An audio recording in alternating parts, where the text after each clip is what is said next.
Hello, this is Brendan Chambers. Thank you for visiting Memory Alpha, the archive for the United Federation of Planets. Please enter your access level. Thank you for visiting Memory Alpha. Have a nice day. I'd like to be coming home, but that's wishful thinking. JAG is sending me to Ashoka Station in the Regulus system. Last time I was there, the place was a diplomatic outpost Earth built to keep the Vulcans and Andorians from shooting each other. Again. Now it's called Starbase 2. I'll say this about the Romulans, they got us all to start working together. I should get some sleep, but it's hard to come by these days. As usual, the report from my last inquiry has been sealed, officially.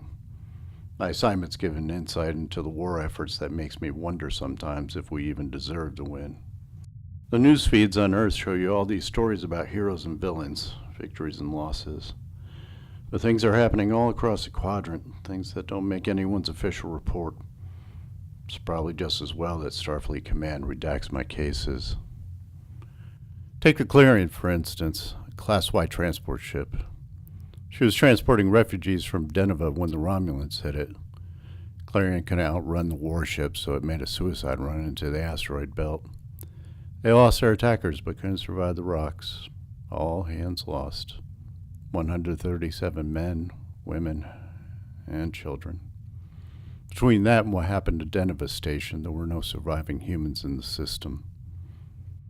4 days later, while the Essex was passing through the system, they picked up a lifepod ping.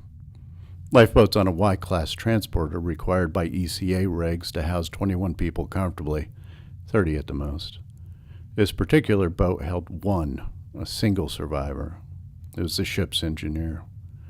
The Clarion's transmitter was destroyed in the first salvo, so no distress signal had been sent. The engineer had spent over 80 hours alone in his evac suit.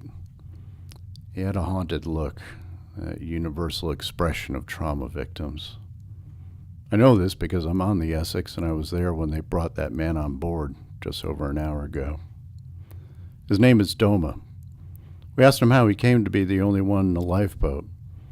He told us he'd been making an emergency repair just outside the lifeboat bay. The corridor had been consumed in a plasma fire, blocking access to the main area of the ship. Those big tubs don't have the escape contingencies that Starfleet vessels are equipped with. He felt the asteroid impact, and as the ship was breaking up, he fell into the lifeboat. He was lucky, he said. He hit the purge button and separated just as another asteroid finished off the Clarion. His lifeboat took a couple of hits from some smaller rocks and sprung a few leaks, but the life support systems held. He'd been lucky. He never had to use his survival suit. He just had to wait it out. Hope Starfleet would find him before the Romulans. And we did. This man, Doma, he looks like he hasn't slept in a week. After his debriefing, Captain Schumar sent him to a cabin to get some rest. Another survivor of a forgotten incident in this war. Funny.